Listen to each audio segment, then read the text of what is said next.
नमस्कार, कैसे हैं आप सभी? हम आशा करते हैं कि पिछले 4 सप्ताह के सभी सत्र आपने बच्चों को खेल-खेल में मनोरंजक तरीके से समझाया और सिखाया होगा। बच्चों ने अब जान ही लिया होगा कि कोरोना वायरस क्या है, कैसे फैलता है और इसके बचाव क्या हैं। चलिए, अब बढ़ते हैं सप्ताह 5 और 6 की ओर।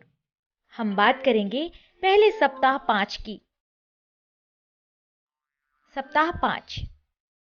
इस सत्र में हम बच्चों से यह पूछेंगे कि क्या लॉकडाउन के दौरान उन्हें अपना स्कूल याद आ रहा था?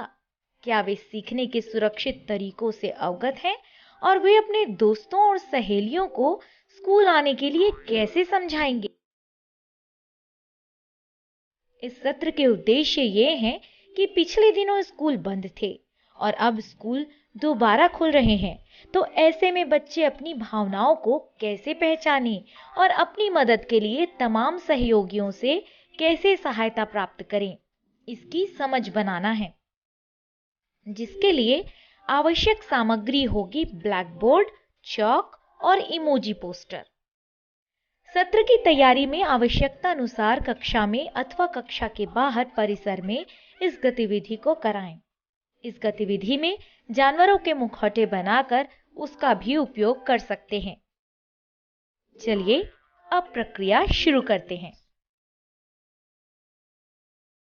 यह एक मजेदार खेल है जिसमें बच्चों को अपनी ऊर्जा का उपयोग करने और अपने शरीर पर ध्यान केंद्रित करने में मदद मिलेगी।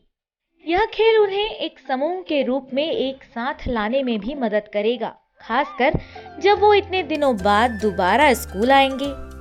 आप यह गतिविधि 20-30 बच्चों के समूह के साथ कर सकते हैं। बच्चों से कहें कि वे एक घेरे में बैठें। उन्हें बताएं कि आप उनके कान में किसी जानवर का नाम धीमे से बताएंगे और उन्हें किसी और को यह नहीं बताना है। फिर प्रत्येक बच्चे के कान में एक एक जानवर का नाम धीरे से बोलते हुए घेरे में घूमें। आपको तोता, खरगोश, सांप और गाय के नाम का उपयोग करना है। पहले बच्चे को आप तोता कहते हैं, अगला बच्चा खरगोश, फिर सांप, फिर गाय और इसी क्रम में चक्कर लगाकर सभी के कान में नाम बोलते रहें। फिर बच्चों को उन जानवरों की तरह व्यवहार करते हुए कमरे में चुपचाप घूमने को कहें और बिना बात किए अपने जैसा ही जानवर ढूंढने को कहें। सभी एक जैसे जानवर का व्यवहार करने वाले बच्चे मिलकर एक समूह बनाएंगे। एक बार जब वे सभी एक दूसरे को ढूंढ लेंगे तो आप उनसे पूछें कि वे कौन से जानवर हैं और देखें कि क्या वे सभी सही थे। गतिविधि के अंत में बच्चों को बताएं कि वे सभी अलग अलग जानवरों का अभिनय कर बहुत खुश थे। क्या बच्चों ने इन जानवरों को अपने शहर, गांव के आसपास देखा है? क्या उन्होंने इन जानवरों को देखकर कुछ सीखा है? क्या बच्चों को इन जानवरों की नकल करते हुए मजा आया? अब इस विषय पर चर्चा करें। बच्चों से निम्नलिखित प्रश्न पूछें। ध्यान रखें कि प्रत्येक बच्चे को निम्नलिखित प्रश्नों में कम से कम एक का उत्तर देने का मौका जरूर मिले। आपका स्कूल कब से बंद है और क्यों? स्कूल बंद रहने के दौरान आपने घर पर क्या क्या किया? आप घर पर कैसे खेलते और कैसे पढ़ते थे? क्या आपको स्कूल की याद आती थी? क्या आप स्कूल वापस आकर खुश हैं? क्या आप जानते हैं कि आपको स्कूल कब और कैसे आना चाहिए? अगर बच्चे नहीं जानते हैं तो नियम अनुसार आप उन्हें समझाएं और कोविड गीत भी याद कराएं। जब स्कूल बंद थे, आपकी देखभाल किसने की? आपके देखभाल करता, मददगार, सहयोगी कौन थे? चलिए, अब हम बढ़ते हैं दूसरी गतिविधि की ओर। इस गतिविधि का नाम है मेरे सहयोगी। इसका उद्देश्य है बच्चों को उन लोगों के बारे में सोचने में मदद करना जो उनकी चिंता करते हैं और उनका साथ देते हैं। बच्चों से कहें, मुझे कुछ सहयोगियों की आवश्यकता है। सहयोग के लिए तैयार बच्चों में से एक को पिता, एक को माँ, एक को दीदी, एक को अध्यापक, एक को पड़ोसी तथा एक को मित्र की भूमिका दें। बच्चों को बताएं कि ऐसे कई लोग हैं जो आपकी मदद करना चाहते हैं। फिर बच्चों से पूछें कि आप निम्नांकित परिस्थितियों में किन के पास जाते हैं। जब प्रश्न किया जाए तो बच्चे उस व्यक्ति के साथ खड़े हो जाएं जिसे वे मददगार समझते हैं। यदि बच्चे भूखे हैं तो वे किन के पास जाते हैं।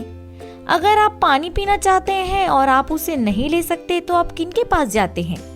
यदि आपको चोट लगती है तो आप किन के पास जाते हैं। यदि आपके अपनी बहन या भाई बहुत शरारती हैं और आपको तंग कर रहे हैं तो आप किन के पास जाते हैं। अगर आपको रात में बुरे सपने आ रहे हैं तो आप किन के पास जाते हैं। यदि आप अच्छा महसूस नहीं कर रहे हैं तो आप किन के पास जाते हैं। अगर कोई आपको मार रहा है तो आप किन के पास जाते हैं। अगर आपके साथ कुछ अच्छा होता है तो आप किन के पास जाते हैं। यह सभी सवाल बच्चों से पूछें और उनके जवाब सुनें। अब खेलते हैं अगला खेल। बच्चों से अपने चेहरे पर विभिन्न भाव को दिखाने के लिए कहें, जैसे खुशी, उदासी, भय, बोरियत, क्रोध, उत्साह। बच्चों से किसी एक भाव और साथ में एक कार्य को करने के लिए कहें, जैसे खुशी और खेलना, अथवा कोई भी अन्य कार्य जिसे करने में बच्चों को खुशी मिलती हो। वह अन्य बच्चों से दिखाए जा रहे भाव और किए जा रहे कार्य को पहचानने की कोशिश करने को कहें।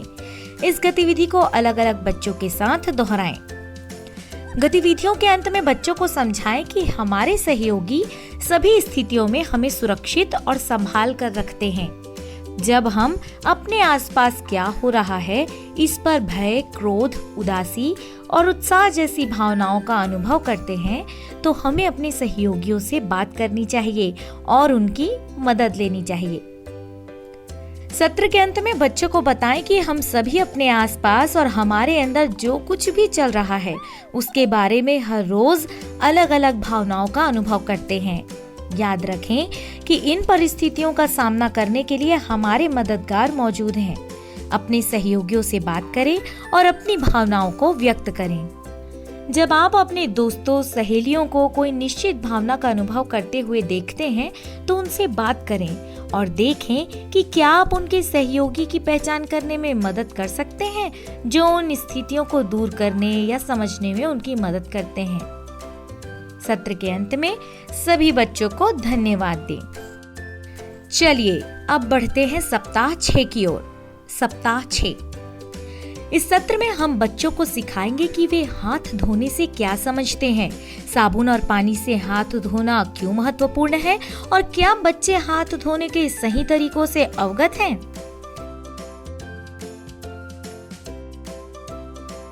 इस सत्र का उद्देश्य है बच्चों को साबुन से हाथ की साफ सफाई की जानकारी देना, साबुन से हाथ धुलाई की महत्ता को समझाते हुए भोजन के पहले, शौच के बाद या हाथ में लगे किसी भी गंदगी की सफाई करने के सही तरीके की जानकारी प्रदान करना।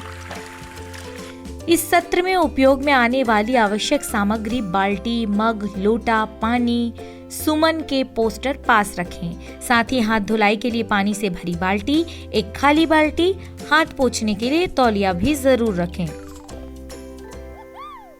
चलिए अब प्रक्रिया शुरू करें। बच्चों से पूछें कि हमें अपने हाथों को साबुन और पानी से क्यों धोना चाहिए। फिर बताएं हमें अपने हाथों की गंदगी और कीटाणुओं को साफ करने के लिए साबुन और पानी का उपयोग करना चाहिए, जिससे हमारे हाथों की सफाई हो सके। बच्चों से पूछें क्या आपको पता है कि हमें अपने हाथों को कितनी देर तक धोना चाहिए। फिर बताएं हमें अपने हाथों को लगातार 20 सेकंड तक साबुन और पानी से धोना चाहिए। क्या आप सभी को पता है कि हाथ धुलाई 20 सेकंड तक कैसी करनी चाहिए। चलिए हम लोग इसे खेल खेल में सीखते हैं। इस खेल के लिए एक बच्चे को बुलाएं और उसका नाम सुमन कुमारी रखें।